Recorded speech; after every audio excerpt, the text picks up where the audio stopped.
பயனற்ற வாழ்க்கை. வயதான விவசாயிக்கு சிறிது நிலம் இருந்தது. வயதான காரணத்தினால் அவரால் எந்த வேலையும் செய்ய முடியவில்லை.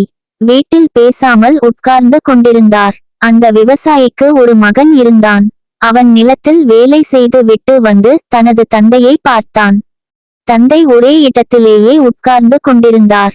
இதனை பார்த்த மகன் இனி தந்தை நமக்கு பயன்பட மாட்டார் என்று எண்ணி சவப்பெட்டி ஒன்றை செய்து வீட்டிற்கு எடுத்து வந்தான். அதை காட்டி தனது தந்தையிடம் சவப்பெட்டிக்குள் சென்று படுத்துக் கொள் என்று கூறினான். அதிர்ச்சியடைந்த தந்தையோ ஒன்றும் கூறாமல் உள்ளே ஏறி படுத்துக் கொண்டார்.